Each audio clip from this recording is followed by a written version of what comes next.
एक तो इस लड़की का मैं क्या करूं, कोई भी एक बात इसमें ऐसी नहीं जो ये साबित करे कि ये लड़की है। उसकी माँ उसके यूनिवर्सिटी जाने के बाद कमरे में आई तो उसका कमरा हमेशा की तरह बुरी तरह बिखरा पड़ा था। गीला तौलिया बिस्तर पर पड़ा था। अलमारी से निकाले कपड़े नीचे गिरे हुए थे। ड्रेसिंग टेबल पर चीजें इधर उधर फैली थीं। तकिए नीचे पड़े थे। आधी चादर बेड पर और आधी नीचे लटक रही थी। ऐसा लग रहा था जैसे कमरे में कोई तूफान आकर सब तहस नहस कर गया हो। उसकी माँ एक एक चीज उठाती जाती और उसे बुरा भला कहती जाती। आधे घंटे में ही कमरा ठीक हो चुका था। उन्होंने कमर सीधी करते हुए अफसोस में सिर ना में हिलाया कि तभी बेड के नीचे से कुछ चीजें झांकती हुई दिखीं। यकीनन उसके मैले कपड़े होंगे। उन्होंने हाथ बढ़ाकर निकाले और अफसोस से सिर हिला दिया। इस लड़की को आने दो, आज इसे ठीक से समझाऊंगी, कहते हुए वो कमरे से बाहर चली गई। आई लव यू माया, कैसी हो तुम? वो उसके पास कुर्सी खींचकर बैठ गया। नीरज उसका क्लास फेलो था। लापरवाही से बोलते हुए वो अभी बैठा ही था कि माया के माथे पर बल पड़ गए। आई लव यू की ऐसी की। अभी वो आगे कुछ बोलती कि वो बीच में बोल पड़ा। देखा, मैं ना कहता था ये भी मुझसे मोहब्बत करती है। देखो, मुझे आई लव यू कह रही है।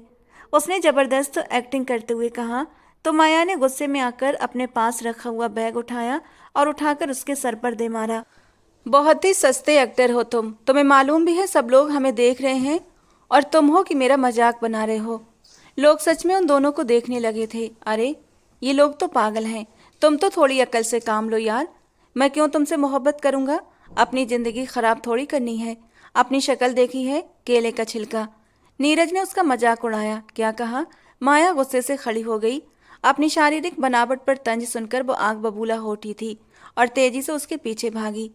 यूनिवर्सिटी में जैसे तमाशा सा लग गया था। वो आगे आगे और माया पीछे पीछे। अचानक सीढ़ियों से भागते हुए नीरज का पैर फिसला और वो एकदम से नीचे जाकर गिरा। डर और हैरत से माया के मुंह पर हाथ आ गया था।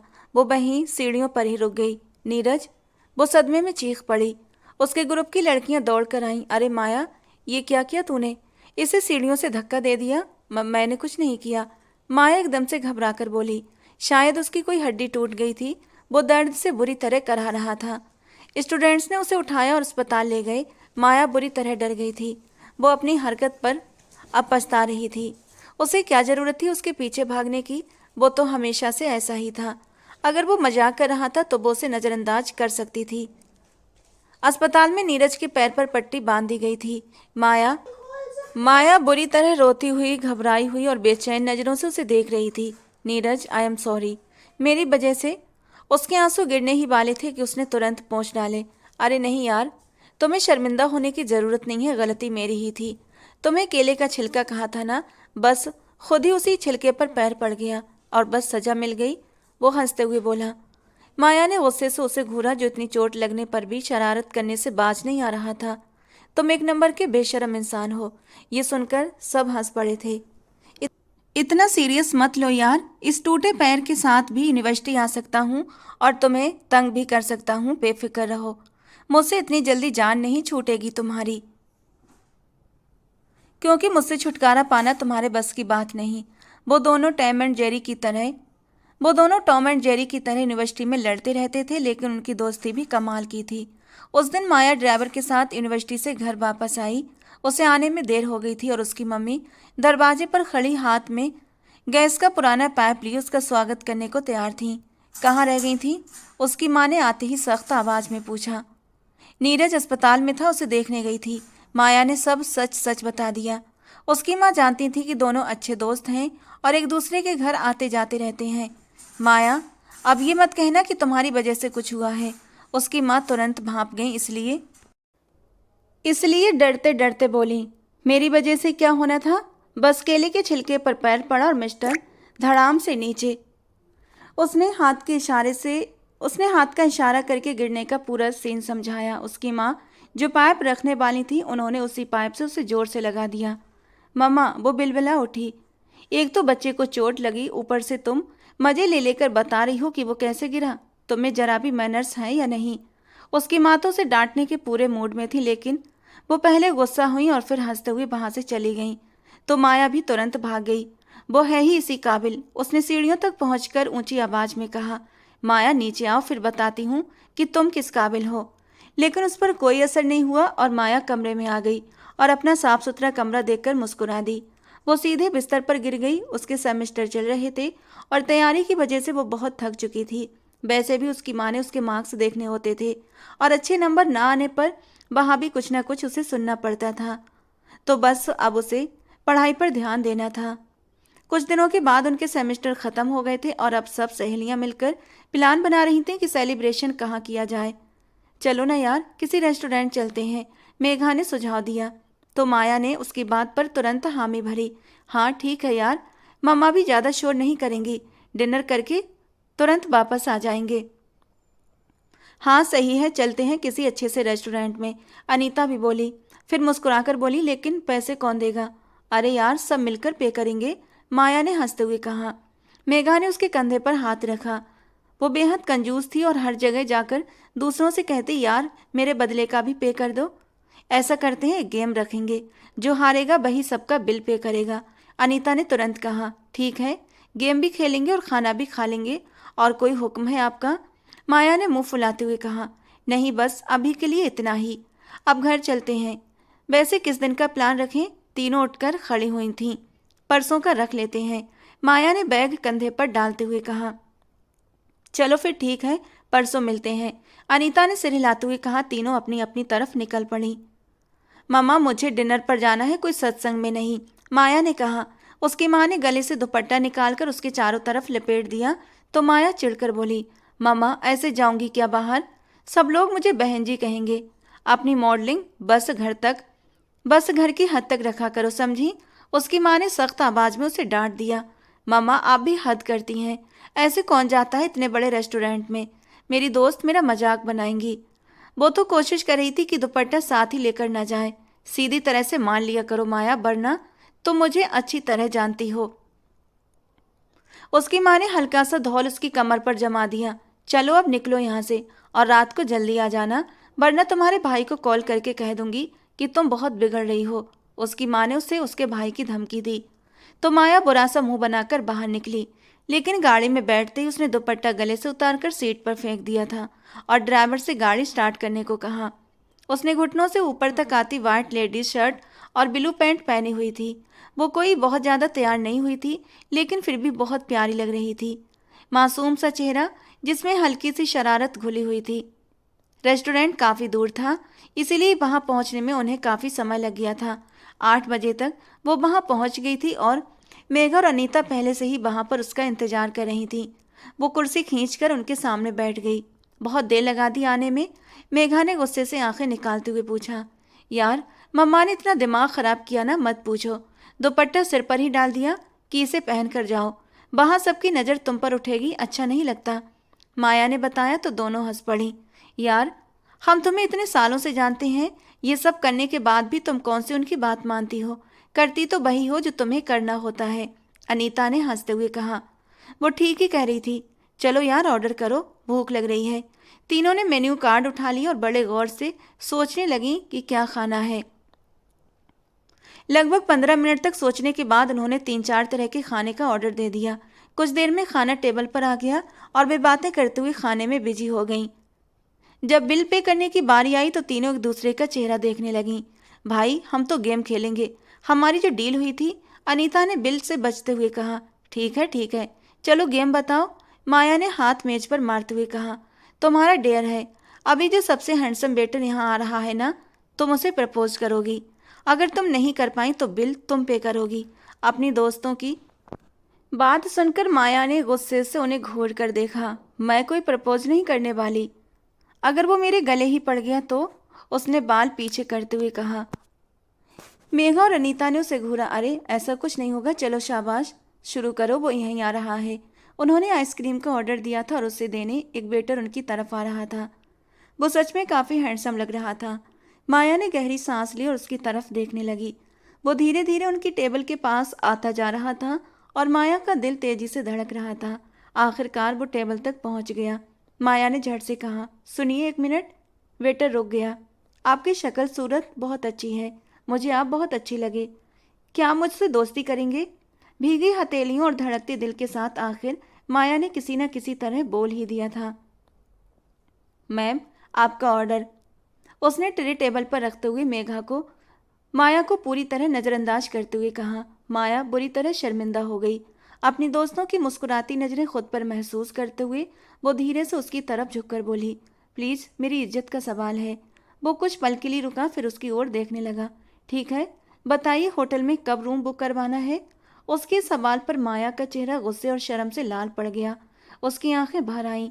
उसने गुस्से में उसे थप्पड़ मारने के लिए हाथ उठाया ही था कि उसने उसका हाथ हवा में ही पकड़ लिया और उसकी कलाई थाम कर उसकी आंखों में देखने लगा। देखिए मैडम, आप हद से बढ़ रही हैं। ये सब मजाक था। मेघा ने मामला बिगड़ता देखा तो तुरंत उनके बीच आकर उस वेटर से कहा, मजाक में आप किसी को भी प्रपोज करके दोस्ती की बात कह सकती हैं? उस लड़के ने हैरानी से माया की ओर देखते हुए पूछा। आप लड़कियों में जरा सी भी सेल्फ रिस्पेक्ट नहीं होती क्या? उसके शब्द जैसे हवा चीरते हुए उनके कानों तक पहुंचे। माया तो उसे सीधा साधा शरीफ समझकर मजाक कर बैठी थी, लेकिन उन्हें क्या पता था कि सामने वाला इंसान इतना सख्त जवाब देगा। वो तीनों को खड़े खड़े सुनाने लगा। वो तीनों बुरी तरह शर्मिंदा हो चुकी थीं और वहां से भाग जाना चाहती थीं, लेकिन वो जैसे उन्हें पूरी तरह शर्मिंदा कर देने के इरादे से लगातार बोलता जा रहा था। तीनों तीनों उसे पंगा लेकर अब बुरी तरह पछता रही थीं। अच्छा अच्छा, ठीक है, गलती हो गई जो आपसे बात कर ली, माया ने कहा और बैग उठाकर बाहर की तरफ बढ़ गई। अरे बिल तो देती जाओ। डेयर, हार गई हो, अनीता ने पीछे से आवाज लगाई। मेघा ने जल्दी से बिल पे किया और उसके पीछे भागी। आज तो इन लड़कियों की अकल ठिकाने लगी होगी जिन्होंने मेरा इतना बड़ा नुकसान कर दिया। वो लड़का सिर झटकते हुए वापस मुड़ गया। एक हफ्ते के बाद माया सोफे पर बैठी पॉपकॉर्न खा रही थी कि उसकी माँ ने आकर कहा, तुम्हारे भाई का फोन आया था, 1 हफ्ते के बाद हमेशा के लिए वापस आ रहा है। माया उछलकर खड़ी हो गई। क्या भाई आ रहे हैं? उसकी आंखों में एकदम चमक आ गई। चलो, भगवान की कृपा है कि उन्हें हमारी याद भी आ गई, उसने मुस्कुराते हुए कहा। हाँ, और किसी लड़की के बारे में भी बता रहा था।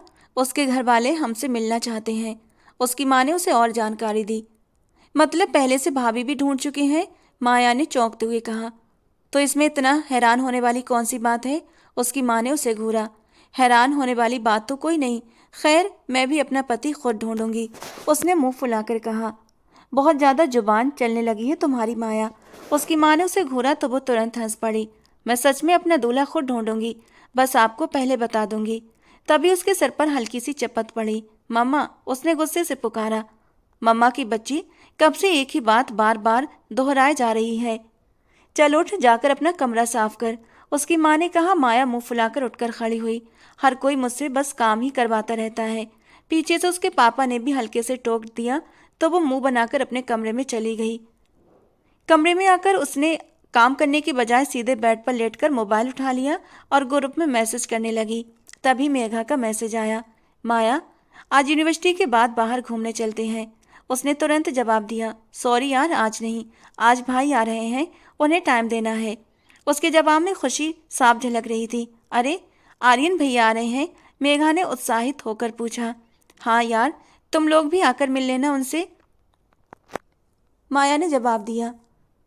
वे सब पार्किंग एरिया की तरफ जा रही थी और ये सुनकर मेघा और अनीता भी खुश हो गईं। हम जरूर आएंगे, 7 साल हो गए हैं ना उन्हें बाहर गए हुए, उन्होंने कहा। माया के चेहरे पर खुशी देखकर उनकी खुशी भी और बढ़ गई। दोस्तों को बाय बोलते हुए वो खुशी खुशी घर आई थी और अब भाई के वेलकम की तैयारियों में लग गई थी। उसने मदद के लिए थोड़ी देर के बाद कॉल करके मेघा और अनीता को भी बुला लिया था। अब वे तीनों मस्ती करते हुए घर के कॉरिडोर और उसके भाई के कमरे को सजाने में बिजी थीं। थोड़ी देर के बाद ही थक कर वो बैठ गईं और चाय पीने लगीं कि तभी गाड़ी की आवाज़ आई। लगता है भाई आ गए। माया ने जल्दी से खुश होकर कप मेज पर रखा और बाहर की ओर भागी। बाहर पहुंचते उसने देखा कि वो गाड़ी से उतर रहा था। उसे देखते ही वो मुस्कुरा दिया। माया, मेरे बच्चे, उसने बाहें फैलाकर कहा। माया दौड़ती हुई उसके गले लग गई। भाई, मैंने आपको बहुत मिस किया, वो रोते हुए बोली। तभी उसकी माँ भी बाहर आ गई। अरे आर्यन, इसका बचपन है कि ख़त्म ही नहीं होता। कब से बच्चों की तरह उछल रही है कि भाई आ रहे हैं और अब देखो, अब रो रही है, सोमना जी ने हंसते हुए कहा। तो आर्यन ने प्यार से उसके आंसू पोंछे। कोई बात नहीं मम्मा, यह हमेशा मेरे लिए बच्ची ही रहेगी। उसने एक हाथ माया के कंधे पर रखा और दूसरा माँ की तरफ बढ़ाया तो उसकी माँ भी आकर उससे लिपट गई। आर्यन ने एक तरफ बहन और दूसरी तरफ माँ को थाम लिया और उस पल की ममता और अपनेपन को महसूस किया। थोड़ी देर के बाद सब लोग अंदर आ गए। माया की दोस्तों ने आर्यन का वेलकम किया तो माया ने उनका उससे परिचय करवाया। आर्यन फ्रेश होकर आया, तब तक खाना भी लग चुका था। सबने मिलकर खाना खाया। बेटा, आज ही तुम्हारे लिए काम कर रही है, वरना इसने कभी मेरे साथ कोई काम नहीं किया, उसकी माँ ने शिकायत की। आर्यन मुस्कुराकर माया की ओर देखने लगा। मम्मा, अब मैं करूँगा। मम्मा, मैं अब रखा करूँगा इसका ध्यान, उसने बहन को कुछ कहे बिना माँ को जवाब दिया। हाँ, बहन की बड़ी परवाह है तुम्हें। सब लोग हंस पड़े। हालांकि मम्मी थोड़ा नाटकीय अंदाज में नाराज हो गई थी। सबने खाना खाया। आर्यन ने सजावट और तैयारी की तारीफ की। थोड़ी देर के बाद मेघा और अनीता भी चली गईं। अब तीनों लॉन्च में बैठे थे। भाई, भाभी का नाम तो बताओ, कौन है वो? माया ने आर्यन के पास बैठते हुए उत्सुकता से पूछा तो आर्यन एकदम हंस पड़ा। खुद ही देख लो। उसने मोबाइल से तस्वीर निकालकर उसे दिखा दी। अरे वाह, ये तो बहुत प्यारी है। माया ने तस्वीर देखते हुए कहा। हाँ, बहुत प्यारी है, लेकिन इससे भी प्यारी तो तुम हो। उसके भाई ने प्यार से उसके सिर पर हाथ रखा तो वो हंस पड़ी। चलो अब उठो, रात हो रही है, भाई को भी आराम करने दो। बेचारे को न जाने कब से बिठा कर रखा हुआ है, इतनी लंबी फ्लाइट लेकर आया है, वो थक गया होगा, उसकी मम्मी ने कहा तो वो मुंह फुलाकर उठ गई। जल्दी से शादी कर लें, फिर हम कहीं घूमने चलेंगे, फैमिली ट्रिप। उसे फैमिली ट्रिप का बहुत शौक था। हाँ हाँ, क्यों नहीं। आर्यन ने मुस्कुराकर सर हिला दिया तो माया खुशी खुशी अपने कमरे में आई और बिस्तर पर लेट गई। आज उसे सच में बहुत अच्छी नींद आने वाली थी। 2 दिन के बाद माया, आर्यन और उसकी माँ लड़की वालों से मिलने उनके घर पहुंचे। उनका बहुत ही अच्छा स्वागत हुआ था। माया को वहाँ का माहौल बहुत पसंद आया। 2 बहनें और 2 भाई थे, न बहुत बड़ी और न बहुत छोटी फैमिली। रिश्ता तय होते ही शादी की तारीख भी तुरंत रख दी गई। सबसे ज़्यादा खुश तो माया हो रही थी, जिसका उत्साह और उछल कूद रुकने का नाम ही नहीं ले रही थी। आप में तो बच्चों वाली वाइब है, आरती के छोटे भाई विजय ने मौका पाकर माया से कहा। हाँ तो, मेरे भाई की शादी होने वाली है, माया ने खुशी से चहकते हुए कहा। तो वो हंस पड़ा। मेरी भी बहन की शादी होने वाली है। उसने माया की तरफ गहरी नज़र से देखा। तो आप भी खुश होंगे, ऐसी खुशी कौन नहीं मनाता, माया ने गंभीरता से कहा। तो वो फिर से मुस्कुराया। हम लड़के तो ऐसे ही मनाते हैं खुशी, आप लड़कियां खुशकिस्मत होती हैं, उसने भौं उठाकर कहा। हाँ, लेकिन आपसे कम, माया ने कुछ अफसोस से कहा। क्यों, विजय ने हैरत से पूछा। क्योंकि आप लोग अपनी मर्जी से शादी कर लेते हैं और बेचारी लड़कियां कई बार मजबूरी में शादी करती हैं, उसने हल्की उदासी से कहा। माया कुछ पल उसे देखती रही। आप भी अपनी मर्जी से करना, आपके घर वाले तो अच्छे और पढ़े लिखे लगते हैं। जी बिल्कुल, उसने सिर हिलाया। उसके भाई भी वहीं पास में खड़े थे और आपस में बातें कर रहे थे। तभी आरती उन्हें खाने के लिए बुलाकर ले गई। जाते जाते भी उसके भाई की नजरें एक पल को माया पर टिक गईं। इधर शादी की तैयारियां जोरों से चल रही थीं। माया हर छोटी बड़ी चीज का खास ख्याल रख रही थी। उसने हर दिन की शॉपिंग और तैयारियों की अलग अलग से प्लानिंग की हुई थी।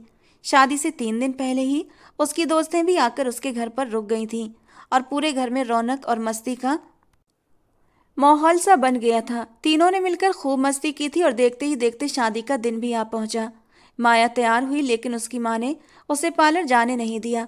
इतना हैवी मेकअप करवाने की जरूरत नहीं, और बस इसीलिए वो घर पर ही खुद तैयार हुई थी। उसने बहुत ही खूबसूरत हल्के गुलाबी रंग का लहंगा पहना था। एक तरफ कंधे पर दुपट्टा लटक रहा था और हाई हील्स में उसका व्यक्तित्व और भी निखर कर सामने आ रहा था। माया और उसका भाई तैयार होकर आपस में बातें कर रहे थे कि तभी उसकी मम्मी ने आवाज़ दी तो दोनों बाहर आए और गाड़ी में बैठ गए। माया तो खुशी से फूली नहीं समा रही थी। आज उनके घर एक नया सदस्य जो आने वाला था। हॉल में उनका स्वागत बहुत ही जोरदार तरीके से किया गया था। मेहमानों से पूरा हॉल भरा हुआ था। कुछ ही देर में शादी की रस्में पूरी हो गईं और फिर फोटो सेशन शुरू हो गया। माया की दोस्तें भी आ गई थीं और वो उनके साथ सेल्फी लेने में बिजी हो गई। वो देखो, भाई इधर ही आ रहे हैं, मेघा ने आर्यन को उनकी तरफ आते हुए देखकर कहा। माया, तुम्हें किसी से मिलवाना है। आर्यन ने उसका हाथ पकड़कर उसे अपने साथ ले लिया।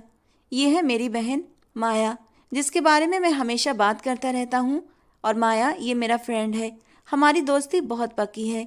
उसने मुस्कुराते हुए दोनों का परिचय करवाया। तुम? माया ने हैरानी से कहा और उसे गौर से देखने लगी। जी, उसने अनजान बनते हुए पूछा। भाई, ये तो वेटर का काम करते हैं, हम एक बार रेस्टोरेंट गए थे, तब ये वहाँ थे और इन्होंने मुझे बहुत डांटा भी था, माया ने उसे घूरते हुए कहा। तो हैरानी से आर्यन उसे देखने लगा। सूर्यांश, तुम वेटर हो? सूर्यांश को भी जैसे झटका लगा। बिल्कुल नहीं यार, तुम्हें कोई गलतफहमी हुई है। मेरा अपना बिजनेस है और तुम मुझसे ऐसा सवाल क्यों कर रहे हो? तुम तो मुझे इतने सालों से जानते हो। उसने थोड़ा सा बुरा मानते हुए कहा और एक नज़र माया पर डाली जो उसकी पूरी योजना बिगाड़ रही थी। रुको, मैं अपने दोस्तों को भी बुलाती हूँ, उन्होंने भी तुम्हें देखा था, माया ने कहा और अपनी दोनों दोस्तों को बुला लिया। लेकिन उन दोनों ने मना कर दिया। माया, जरूर तुम्हें कोई गलत फहमी हुई है। वो तो क्लीन शेव था और उसके कान भी कुछ अलग थे, मेघा ने कहा। अरे बुद्धू, दाढ़ी रखने में कौन से साल लगते हैं? ये वही है, ध्यान से देखो। माया किसी भी तौर पर मानने को तैयार नहीं थी। छोड़ो यार, आर्यन ने बात खत्म करते हुए कहा। तुमने जिसे देखा होगा वो शायद सूर्यांश से मिलता जुलता होगा। तभी आर्यन को उसकी माँ ने बुला लिया और वो वहां से चला गया। उधर माया और सूर्यांश खाने की तरफ बढ़ने लगे। माया ने धीरे से उसकी तरफ देखकर कहा, मुझे पूरा यकीन है कि तुम वही हो। उसने उंगली उठाकर कहा, कैसे यकीन है, सबूत दो। सूर्यांश ने संजीदगी से उस लड़की को देखते हुए पूछा, क्योंकि तुम नहीं, तुम्हारी आंखें। उसने कंफ्यूज होकर कहा तो वो मुस्कुरा दिया। हाँ हाँ, क्या क्या मेरी आंखें, आगे बोलो। नहीं, आंखें नहीं, ये कुछ अलग है। उसने परेशानी से माथा मसला और फिर वहां से झुंझलाकर हट गई। वो आदमी उसे बहुत रहस्यमय लग रहा था। पागल लड़की, उसने धीरे से कहा और सिर पर हाथ फेरने लगा। उधर माया लेडीज वॉशरूम की तरफ आ गई थी। खाते समय उसकी ड्रेस पर रायता गिर गया था। वो साफ करने ही वाली थी कि पीछे से आवाज आई, कैसी हो प्रिंसेस? उसने मुड़कर देखा, वो उसकी भाभी का भाई विजय था। आप यहाँ लेडीज वॉशरूम में क्या कर रहे हैं? जेंट्स का हिस्सा अलग है, माया ने सख्ती और गुस्से से कहा। यहाँ कोई नहीं है तो तुमसे मिलने आया हूँ। बहुत प्यारी लग रही हो, उसने मुस्कुराते हुए कहा। ये क्या बदतमीजी है? माया डर और गुस्से से बोली। वहां सच में कोई नहीं था और ऊपर से तेज म्यूजिक की आवाज आ रही थी।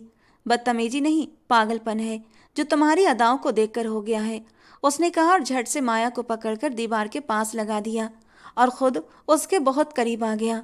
मुझे छोड़ो, मैं भाई से तुम्हारी शिकायत कर दूंगी, माया ने डरते हुए धमकी दी। अफसोस, अभी तुम्हारी सुनने वाला यहाँ कोई नहीं है, उसने ताना दिया। तो माया बुरी तरह घबरा गई थी।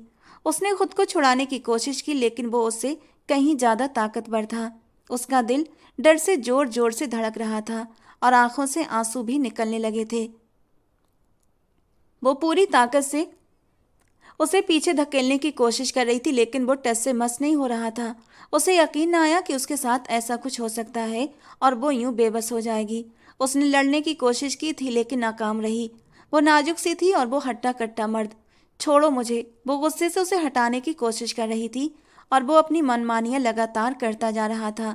उसके हाथ माया की बैग पर थे जो उसके ब्लाउज की बंधी डोरी को खोल रहे थे, जबकि उसके हाथों की सरसराहट महसूस करते हुए माया के पूरे वजूद से जान निकलने लगी थी। आंखों से बेबसी के आंसू बहने लगे थे। वो उसके सीने पर दोनों हाथ रखकर उसे पीछे धकेलने की हर मुमकिन कोशिश कर रही थी, लेकिन वो अपनी जगह से एक इंच भी नहीं हिला। यार, इतना डर क्यों रही हो? जो जो तुम सोच रही हो वैसा कुछ नहीं करूंगा, बस थोड़ा सा तुम्हें छूकर महसूस करना चाहता हूँ। क्या गोरी बेदाग रंगत है तुम्हारी, एकदम मलाई जैसी। वो उसकी डोरी को खोलता हुआ अपने सख्त हाथों से उसकी नरम पीठ को सहलाने लगा। उसके स्पर्श से माया के पूरे वजूद में चींटियां सी रेंगने लगीं। अगले ही पल आगे झुकते हुए वो उसके कान की लौ को अपने होठों से छू गया था। माया ने करंट खाकर अपना आप पीछे खींचा। माया का पूरा शरीर डर से कांप रहा था। कोई है? Please help. उसके गले से बहुत ही धीमी और घुट्टी घुट्टी सी आवाज निकली थी, लेकिन तेज म्यूजिक में उसे सुनना लगभग नामुमकिन था कि तभी अचानक दरवाजा तेजी से खुला। छोड़ो उसे। अंदर आने वाले ने बिना देर किए उस आदमी को जोर से धक्का दिया और उसके चेहरे पर एक जोरदार मुक्का जड़ दिया। वो आदमी गिरकर नीचे कराने लगा। आने वाले ने एक नज़र घबराई हुई माया पर डाली। उसका दुपट्टा कंधे से नीचे खिसक गया था और ड्रेस भी डोरी खुलने की वजह से अस्त व्यस्त हो गई थी। उसने तुरंत नीचे से दुपट्टा उठाया और संभाल कर उसके कंधों पर डाल दिया। माया ने कांपते हाथों से दुपट्टे को कसकर पकड़ लिया। अब वो खुद को सुरक्षित महसूस कर रही थी। उधर वो आदमी अभी भी नीचे पड़ा दर्द से करा रहा था और सामने खड़ा सूर्यांश गुस्से से उसकी तरफ बढ़ रहा था। और फिर अगले ही पल उसने उसे बुरी तरह पीटना शुरू कर दिया। माया लगातार रोते हुए दोनों को देख रही थी। जैसे तैसे मार खाता हुआ विजय खुद को बचाता हुआ वहां से भाग गया। ठीक हो तुम? कुछ हुआ तो नहीं? सूर्यांश दोबारा उसके करीब आकर खड़ा हो गया। माया ने डर से कांपते हुए बस सिर हिला दिया। वो अभी भी बुरी तरह सहमी हुई थी। थैंक्स।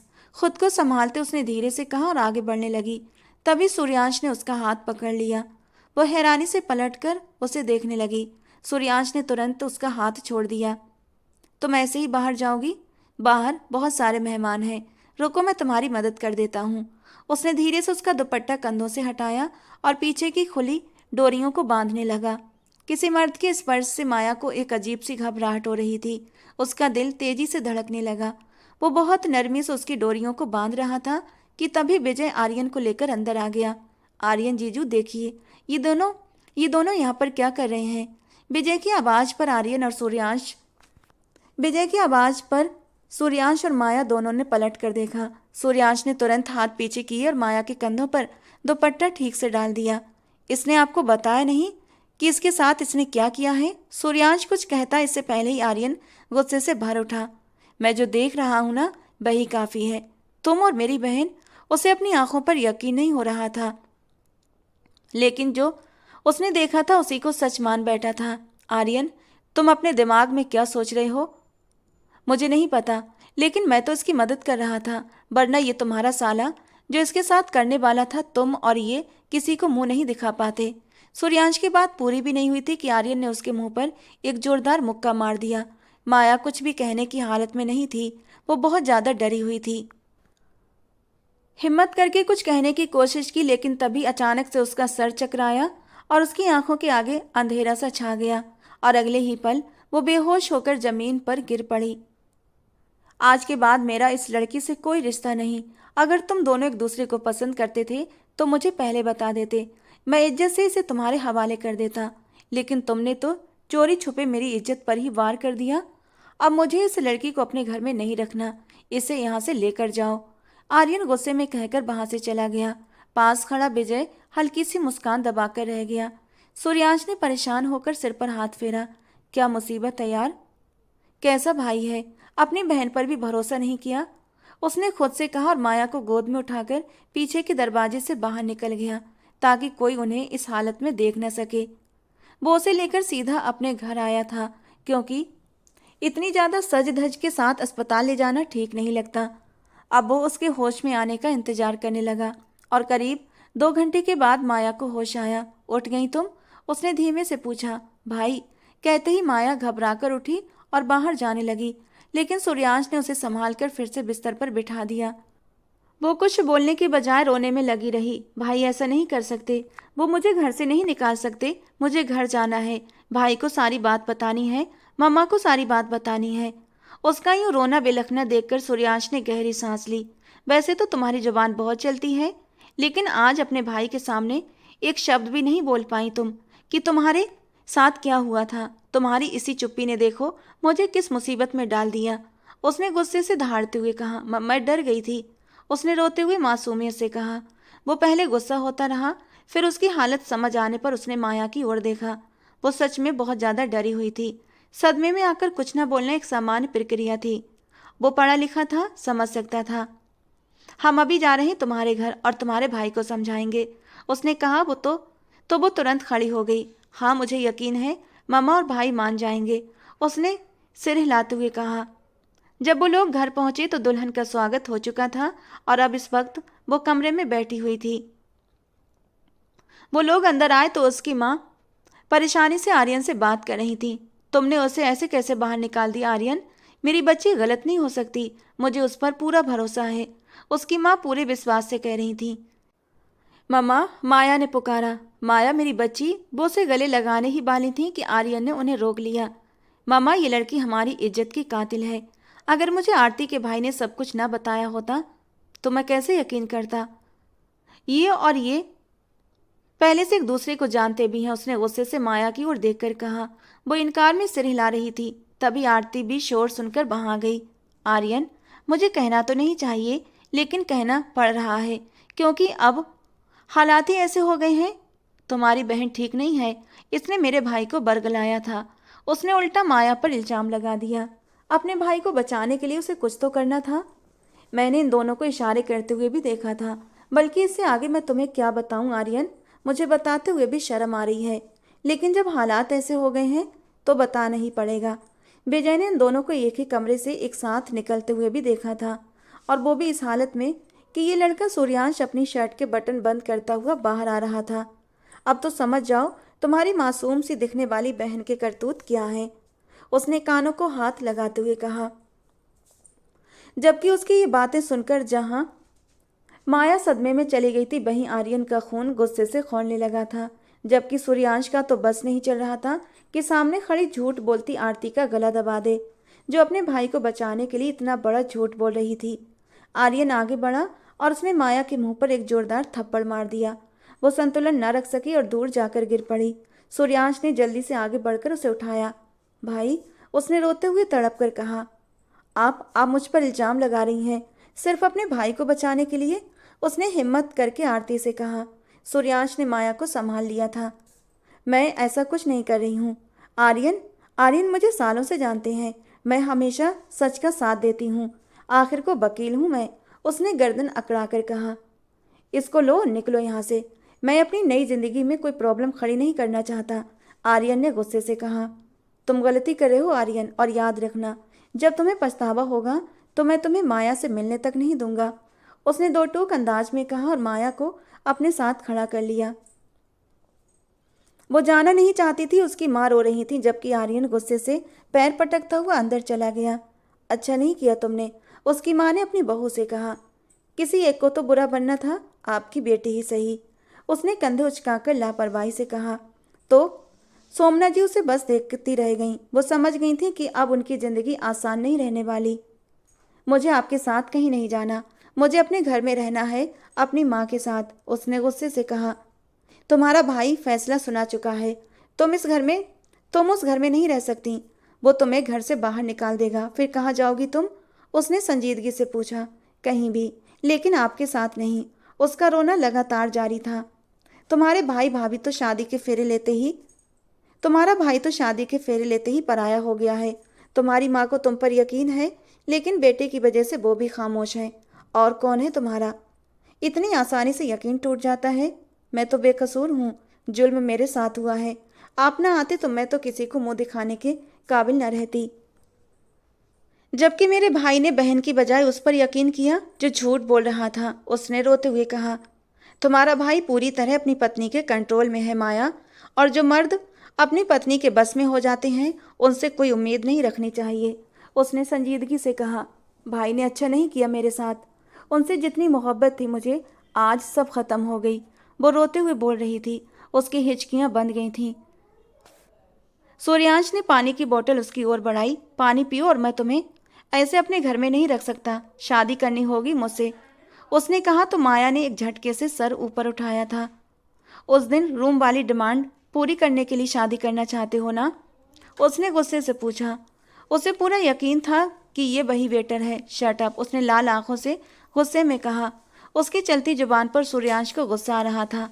अपने भाई भाभी से इस तरह बात करने की हिम्मत नहीं हुई थी तुम्हारी, तब तुम्हारी जुबान तालू से क्यों चिपक गई थी, और अब देखो मेरे सामने कैसे तेज तेज चल रही है। मैं आपके साथ नहीं जाऊंगी, उसने जिद भरे शब्दों में कहा। सूर्यांश ने अचानक ब्रेक लगाया और गाड़ी रोक दी। उतर जाओ और आधी रात में सड़क पर रहो, उसने कहा और उसकी तरफ का दरवाजा खोल दिया। इतनी देर से उसके साथ न जाने की जिद कर रही थी, लेकिन उसके इस तरह गाड़ी रोकने पर वो एक पल के लिए बुरी तरह से घबरा गई थी।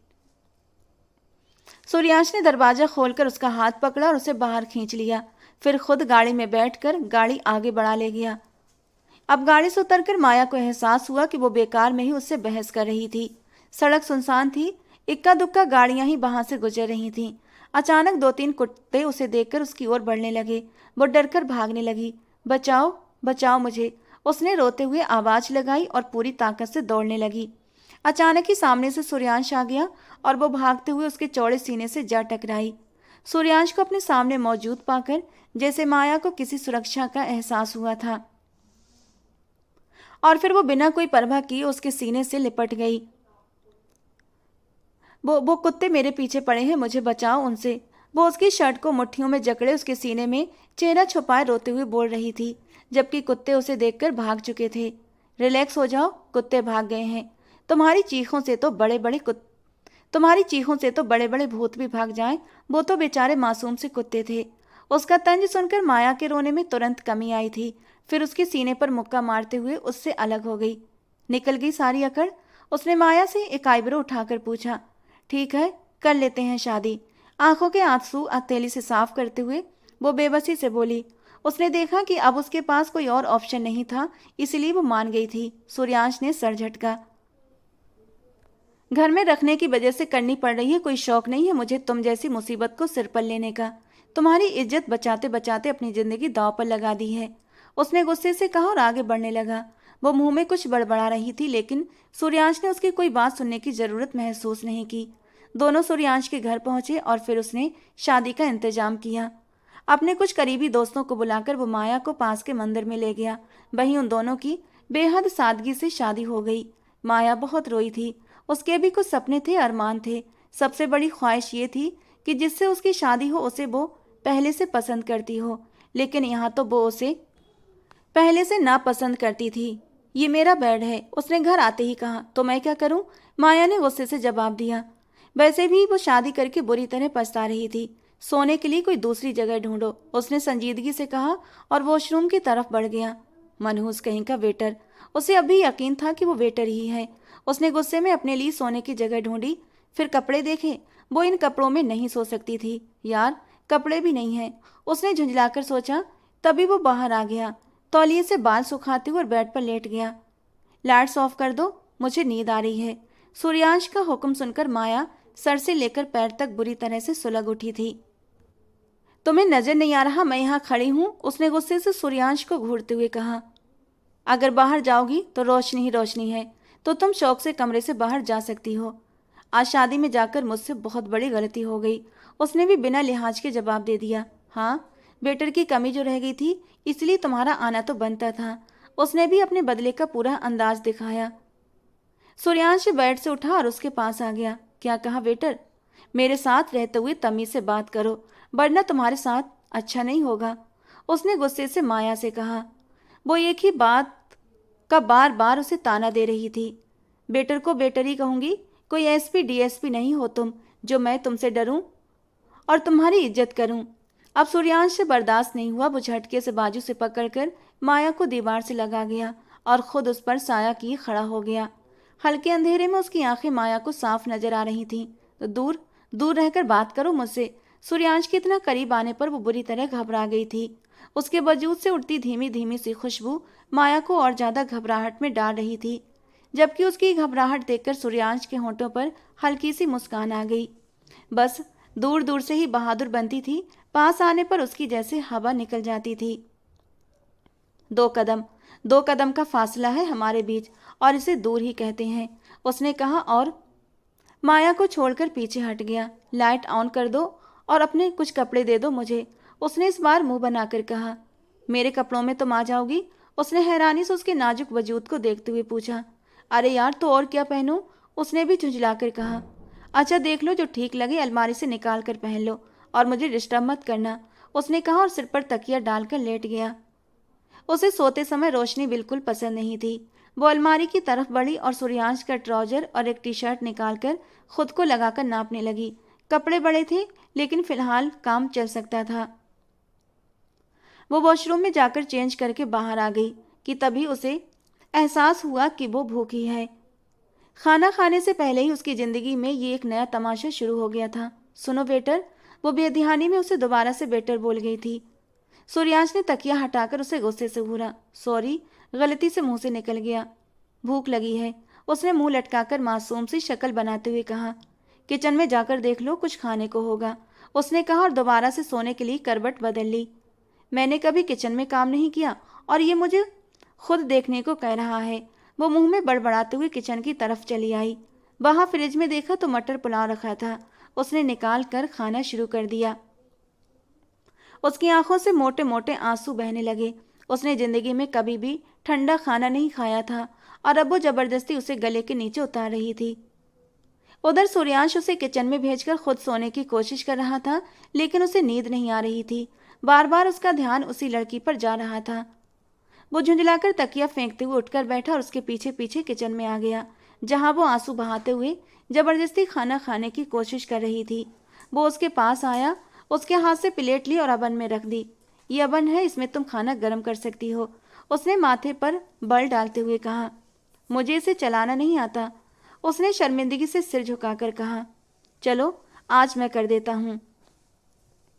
उसने सिर हिलाया और थोड़ी देर के बाद गरम गरम खाना उसके सामने रख दिया। वो सिर्फ ये देखने आया था कि वो खाना खा भी रही है या फिर बिना खा ही लौट जाएगी, और अच्छा ही हुआ कि वो आ गया था, नहीं तो वो जबरदस्ती 2-3 कौर खाकर भूखी ही वापस चली जाती।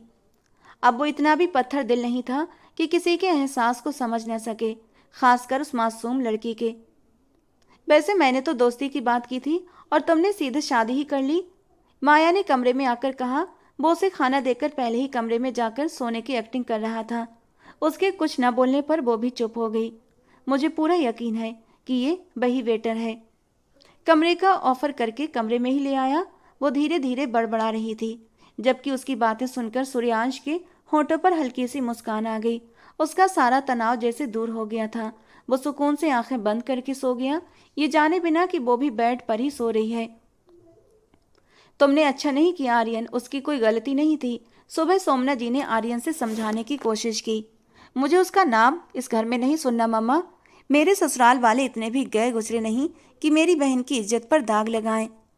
आपकी बेटी पहले से ही उसे जानती थी, उसने खुद कहा था कि वो उससे रेस्टोरेंट में मिल चुकी है, और फिर पता नहीं कौन से वेटर की कहानी सुनाने लगी। उसने हाथ उठाकर अपनी माँ को रोकते हुए कहा। सोमना जी चुपचाप उसे देखती रह गई। इस बार तुम गलती कर रहे हो आर्यन, उसकी माँ ने सख्ती से कहा और वहां से उठकर चली गई। वो कंधे उचकाकर अपनी नई नवेली पत्नी के साथ नाश्ता करने बैठ गया। मुंह दिखाई की रस्म में माया नहीं थी। ये बात किसी और को महसूस हुई हो या ना हुई हो, लेकिन उसकी माँ को बहुत ज्यादा महसूस हो रही थी। माया को याद करके वो चुप चुप कर रो रही थी। आर्यन तो अपनी पत्नी में इतना खो गया था कि सब कुछ भुला बैठा था। वो जो कहती वही करता था, जैसे उसकी अकल कहीं सो गई थी। 2 दिन के बाद वो लोग हनीमून पर भी चले गए। सोमना जी अकेली हुई तो उन्हें माया की बहुत याद सताने लगी। उन्होंने मेघा और अनीता को कॉल करके बुलाया। आंटी, इतना सब कुछ हो गया, कब और कैसे हुआ? हमने आर्यन भैया से शादी में भी पूछा था कि माया कहाँ है, तो उन्होंने कह दिया कि उसकी तबीयत ठीक नहीं है और वो घर चली गई है। दोनों ने सारा मामला सुना तो बुरी तरह परेशान हो गई थी। आप लोगों को माया की बात सुननी चाहिए थी आंटी, वो ऐसा नहीं कर सकती, मेघा ने कहा, और अनीता ने भी उसकी हाँ में हाँ मिलाई। हमें उसका एड्रेस बता दीजिए आंटी, हम जाकर उससे मिल तो सकते हैं ना? उसने मना किया है बेटा, और सच कहूँ तो मुझे खुद भी नहीं मालूम कि वो लड़का उसे कहाँ लेकर गया है। वो खुद भी ठीक है या नहीं, कुछ भी पता नहीं। उस लड़के से आर्यन की दोस्ती भी कुछ ही दिनों पहले हुई थी, उसकी माँ ने परेशानी से कहा। दोनों वहां से परेशान होकर लौट आई थीं। सूर्यांश की जब आँख खुली तो वो पूरा वजन उस पर डाले बेखबर सो रही थी। माया, उसने गुस्से से उसे पुकारा। क्या है? माया ने भी उतने ही गुस्से से जवाब दिया। कहा था ना कि इस बेड के अलावा कहीं भी सो जाना, लेकिन इस बेड पर नहीं। उसके बावजूद भी तुम मेरे बेड पर सो रही हो, और वो भी मेरे ऊपर पूरा पूरा वजन डालकर। उसने गुस्से में आते हुए उसे खुद से दूर धकेल दिया। अच्छा, ये नरम और इतना बड़ा बेड छोड़कर मैं उस छोटे से सोफे पर जाकर सोऊं? हरगिज भी नहीं। बीवी हूं तुम्हारी, भले ही तुम मेरे पसंदीदा इंसान ना हो, उसने करवट लेते हुए कहा। एक तो ये लड़की, इसकी जुबान बहुत चलती है। उसने गुस्से से उसकी तरफ घूर कर देखा और वॉशरूम चला गया। वापस आया तो तैयार होने लगा। माया आंखें खोलकर उसे देख रही थी। इस समय कौन सा रेस्टोरेंट खुलता है? उसने हैरानी से पूछा। माया, उसने दांत भींचकर कहा। पूछ ही तो रही हूँ, नहीं बताना तो मत बताओ, उसने कंधे उचकाते हुए कहा। जिस दिन तुम्हें मेरी जॉब का पता लगेगा ना, तुम मुझ पर गर्व करोगी, उसने भौं उठाकर फर्जी कॉलर झटक कर कहा। हाँ, जैसे तुम कहीं के प्राइम मिनिस्टर हो, उसने मुंह बनाकर कहा और कंबल ओढ़कर दोबारा लेट गई। वो उस पर एक नज़र डालकर बाहर निकल गया। नाश्ता किया, नौकरानी को कॉल किया और चला गया। वैसे तो वो नौकरानी नहीं रखता था, लेकिन अब जबकि माया आ गई थी तो उसकी वजह से उसे रखनी पड़ रही थी। वो गया तो रात तक वापस नहीं आया। माया की बेचैनी हर पल बढ़ती जा रही थी। कोई नहीं था जिससे वो बात कर सके। वो एक दिन में ही पागल होने लगी थी। उसका बस चलता तो सूर्यांश का गला दबा देती। फिर वो रात के 1 बजे वापस आया तो माया बेड पर बैठी रो रही थी। उसे देखते ही उसने तकिया उसकी तरफ फेंक दिया। ये क्या हरकत है? सूर्यांश ने सख्ती से पूछा। इतनी देर से क्यों आए हो? उसने गुस्से से पूछा। मेरा काम था यार, उसने गहरी सांस लेकर कहा। वो डरी हुई थी। मैं कब से इंतजार कर रही हूँ तुम्हारा, उसने रोते हुए कहा और उठकर एकदम उससे लिपट गई। सूर्यांश एकदम स्थिर खड़ा रह गया। उसके हाथ माया की कमर के चारों ओर नहीं गए थे, बल्कि यूं ही नीचे लटके रहे। अच्छा रिलैक्स करो, बताओ कुछ खाया? उसने हल्की मुस्कान के साथ पूछा। नहीं, सुबह का नाश्ता किया था, उसने मासूमियत से बताया। कल से तुम यूनिवर्सिटी जाओगी? ये कहते हुए वो उससे अलग हो गया। वो थोड़ी सी शर्मिंदा सी हो गई थी। वो बाहर आई और थोड़ी देर के बाद वो भी बाहर आ गया। सूर्यांश ने जल्दी से डिनर तैयार किया। नौकरानी अच्छा खाना बनाकर नहीं गई थी, इसलिए सूर्यांश ने पनीर की भाजी बनाई थी। माया उसकी तारीफ करने लगी। सूर्यांश मुस्कुराकर उसकी ओर देखने लगा। कल से यूनिवर्सिटी चली जाना, मैं सब इंतजाम कर दूंगा। अपनी दोस्तों के साथ समय बिताओ, तुम्हारा मन बहल जाएगा। पुरानी बातें दिमाग से निकालो, उसने कहा तो माया रोने लगी। जिंदगी को रोक कर रखोगी तो नुकसान तुम्हारा ही होगा, इसे आगे बढ़ने दो। उसने उसे प्यार से समझाया तो वो आंसू पोंछने लगी। दूसरे दिन सूर्यांश उसे यूनिवर्सिटी छोड़कर अपने काम पर चला गया। मेघा और अनीता उसे देखकर बहुत खुश हुई थीं। उन दोनों ने माया की और उसकी माँ की बात भी करवाई, जिससे कि उसे थोड़ा सुकून मिला। वो दोनों को हादसे के बारे में बताने लगी कि उसके साथ क्या क्या हुआ था। उन्हें उसके लिए बहुत अफसोस हुआ। दोनों को माया पर अफसोस होने लगा। वो अपनी भाभी को लेकर कितना खुश और उत्साहित हो रही थी, लेकिन उसने आने से पहले ही उसे घर से बाहर कर दिया। छुट्टी में माया को लेने ड्राइवर आया था और उसने सूर्यांश से फोन पर उसकी बात भी करवा दी थी। दिन ऐसे ही गुजर रहे थे। आर्यन और उसकी पत्नी हनीमून से वापस आ चुके थे। उसकी माँ और बहू के बीच रोज झगड़े होते रहते थे। बहू उन्हें भी घर से निकाल देना चाहती थी, लेकिन आर्यन ने इस बार आरती से साफ कह दिया था कि वो अपनी माँ के साथ ही रहेगा। इधर माया अपनी सहेलियों के साथ कैंटीन में बैठी थी। चलो आज उसी दिन वाले रेस्टोरेंट चलते हैं, माया ने न जाने क्या सोचकर कहा। अपने पति पर शक कर रही हो? उसकी सहेलियों ने उसे छेड़ा। नहीं यार, मुझे बस कुछ देखना है, उसने जिद भरे लहजे में कहा। शाम के वक्त तीनों उसी रेस्टोरेंट में पहुंच गईं। माया बार बार आसपास नजरें दौड़ा रही थी। वो एक कुर्सी पर बैठ गई, लेकिन उसकी आंखें लगातार इधर से उधर घूम रही थीं।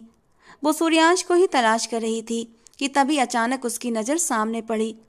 आज वो बहुत अलग लग रहा था, बहुत अलग, लेकिन माया को न जाने क्यों यकीन हो गया था कि वो सूर्यांश ही है। उसने सहेलियों से रेस्टरूम जाने का कहकर वहां से उठी और उसकी तरफ बढ़ गई। वो ऊपर किसी कमरे की ओर जा रहा था। सूर्यांश, उसने पीछे से पुकारा। सामने खड़ी लड़की को देखकर वो एकदम से चौंक गया। ओ गॉड, ये यहाँ भी आ गई। इसके सामने रूप बदल कर भी आ जाऊं तो पहचान लेती है, इससे बचना मुश्किल है, उसने मन ही मन सोचा और माया को अंदर खींच लिया। हाँ बताओ क्या बात है? उसने सामान्य बनने की कोशिश की। मुझे यकीन है तुम सूर्यांश हो, माया ने उंगली उठाकर कहा। उसने तुरंत माया के मुंह पर हाथ रख दिया और उसे कमरे के अंदर ले जाकर दरवाजा अंदर से बंद कर दिया। आवाज मत निकालना, बिल्कुल चुप। हाँ, मैं ही सूर्यांश हूँ, लेकिन मुंह बंद रखना, उसने धीरे से कहा और फिर हाथ हटा लिया। ये हुलिया क्यों बदला हुआ है? माया ने भौं उठाकर पूछा। पहले ये बताओ तुम मुझे पहचान कैसे लेती हो? उसने थोड़ा गुस्से से पूछा। माया ने उसके कॉलर को पकड़कर जरा सा हटाते हुए ठीक किया और उसके कंधे पर बना तिल दिखाया, जो उसने रात को सोते वक्त सूर्यांश के कंधे पर देखा था, क्योंकि रात को वो बिना शर्ट के सैंडो बनियान में सोया था।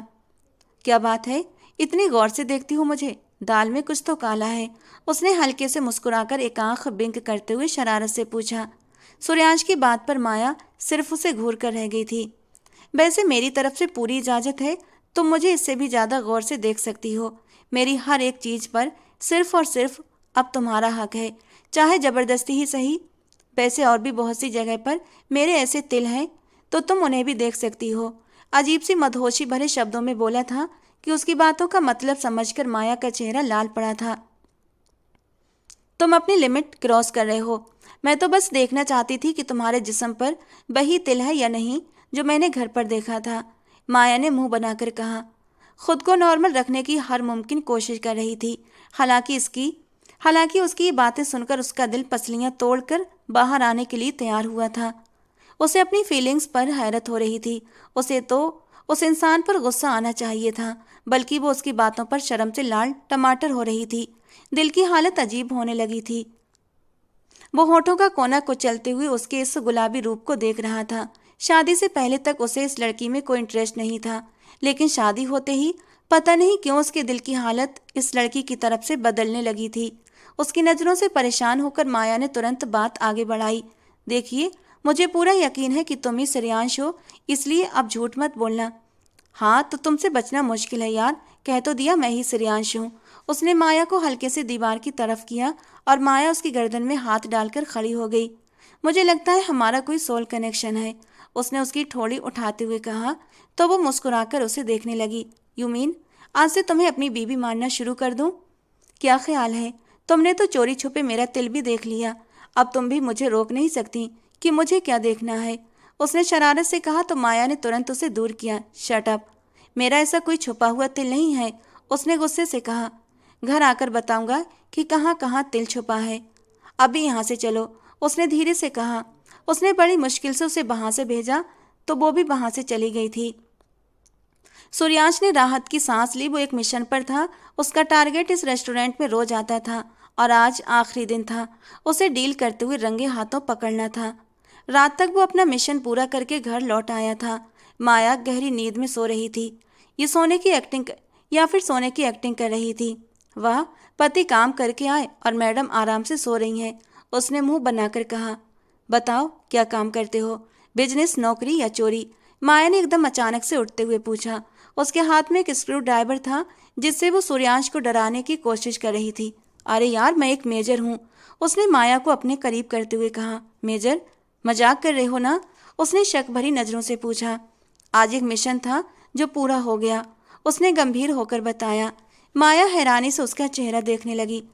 तो तुम सच में मेजर हो? उसने बच्चों की तरह उसके चेहरे को हाथों में लेते हुए कहा और उसके बाल बिगाड़ दिए तो वो हंस पड़ा। उसने माया को बेड पर लिटाना चाहा कि वो उछलकर दूर भाग गई। पहले प्रूफ करो कि तुम मेजर हो, वो भागते हुए बोली। सूर्यांश हंस पड़ा। करीब आधे घंटे के बाद वो कमरे में आई थी, एकदम दबे पांव अंदर दाखिल हुई थी। सूर्यांश, जो सोया नहीं था, बस सोने की एक्टिंग कर रहा था। वो कान लगाकर उसके हल्के खर्राटों को महसूस करने लगी और जब उसे पूरा यकीन हो गया कि वो सो गया है तो वो आराम से बेड की दूसरी तरफ कंबल अपने ऊपर खींचते हुए लेट गई। लेकिन अगले ही पल उसका दिल धक से रह गया था जब सूर्यांश का भारी हाथ उसके पेट पर आकर रुका। मुझे लगता है अब तुम्हें यकीन हो गया होगा, हम लोगों को ऐसी एक्टिंग सिखाई जाती है दुश्मन को बेवकूफ़ बनाने के लिए, और देखा ना, तुम बन गई बेवकूफ़। झटके से उसे अपने करीब खींचता हुआ वो उसे अपनी बाहों में भर चुका था। चीटर, वो उसे छोटे छोटे मुक्के मारते हुए खुद से दूर करने लगी, जबकि सूर्यांश हंसते हुए उसे खुद के सीने से भींच चुका था और बड़ी नरमी से उसका चेहरा ऊपर उठाते हुए उसके नरम होठों पर झुक गया। माया ने भी कोई विरोध नहीं किया था, अपना आप उसके हवाले कर दिया, क्योंकि इस स्पर्श में उसे बड़ा ही सुकून और सुखद आनंद मिला था। वो इस सुकून को महसूस करना चाहती थी। वो बड़ी ही नरमी से उसकी शर्ट को उससे अलग कर गया, उसकी नरम धड़कनों को अपनी मुट्ठियों में भरने लगा। फिर उसके कान के पास सरगोशी करते हुए बोला, वैसे एक बात बताओ, तुम्हारी उम्र क्या है? 21 साल। क्यों, क्या करना है? बस ऐसे ही पूछ रहा था, तुम्हारे फिगर को देखकर तुम यही कोई 16-17 साल की लगती हो। वो उसकी छोटी छोटी धड़कनों को जोर से दबाते हुए बोला। तो माया के लबों से एक सिसकी निकली। ओ हेलो मिस्टर सूर्यांश, सब कुछ बर्दाश्त कर सकती हूँ, लेकिन अपने फिगर पर कमेंट नहीं। जानते भी हो कितनी मुश्किल से ये 0 फिगर बनाया है मैंने। तो गुस्सा क्यों कर रही हूँ यार, मुझे तो बहुत पसंद है ये नर्म नाजुक सा फिगर। वो उसकी छोटी छोटी नरम धड़कनों को अपने होठों में लेकर बुरी तरह सक करने लगा और वो सब कुछ भूलकर मदहोशी से आंखें बंद करते हुए सूर्यांश के स्पर्श में बहकने लगी। धीरे धीरे वो उसके नर्म नाजुक अंगों को छूते हुए उसे और भी मदहोश करने लगा था। थोड़ी ही देर में वो उसकी नाजुकी में बुरी तरह समाया तो एक दर्द भरी सिसकी माया के होठों से निकली थी।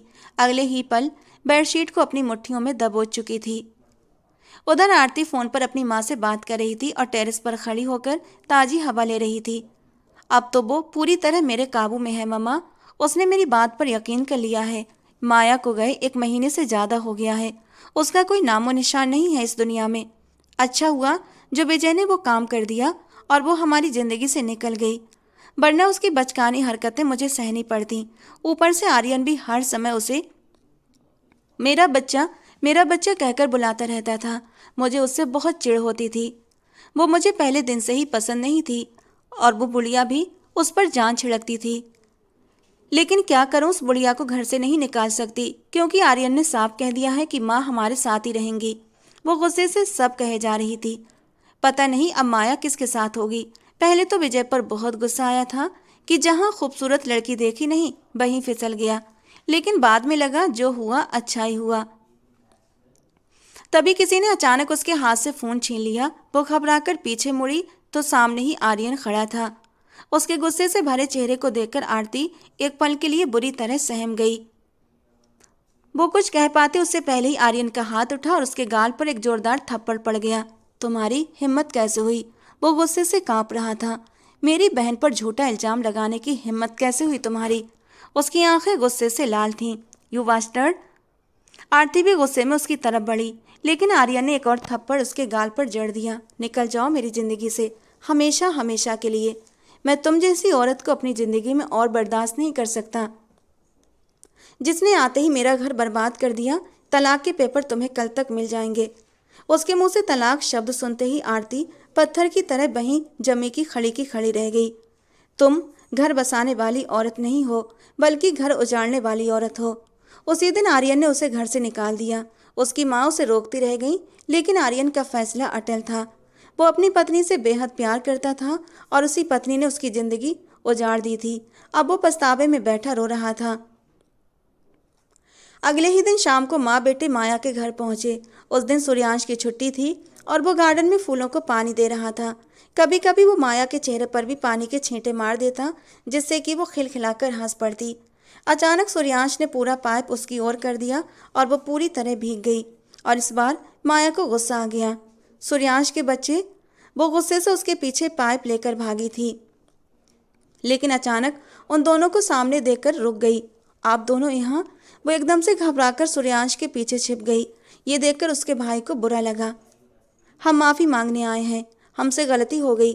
उसके भाई ने बात की शुरुआत की और फिर उसने सारा सच बता दिया। देखा, मैं झूठ नहीं बोलती थी, लेकिन आपने यकीन नहीं किया। माया ने आंखों में आंसू भरते हुए कहा। और मैं भी कहता रहा कि इसने कुछ नहीं किया, इसकी कोई गलती नहीं है, लेकिन तब आपने विश्वास नहीं किया। तो अब क्यों आए हैं आप यहाँ? इसने अभी अभी तो खुश रहना सीखा था और देखिए आपके आने से वो फिर से भावुक हो गई।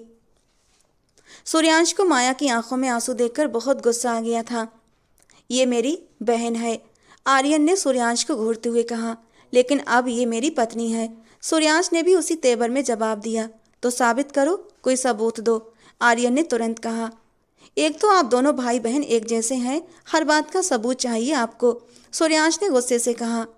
हम माया को घर लेकर जाना चाहते हैं, पूरे हक से बारात लेकर आना, आर्यन ने कहा कि तभी सूर्यांश ने माया का हाथ कसकर थाम लिया।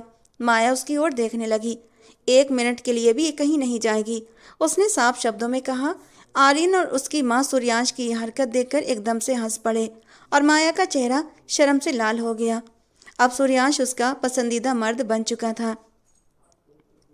तो दोस्तों, आज की हमारी कहानी आपको कैसी लगी कमेंट बॉक्स में ज़रूर बताना। पसंद आई हो तो प्लीज़ लाइक करना। ऐसी और रोमांटिक कहानियों के लिए हमारे चैनल को सब्सक्राइब करना। मिलते हैं दोस्तों अगली किसी नई और रोमांटिक सी कहानी के साथ।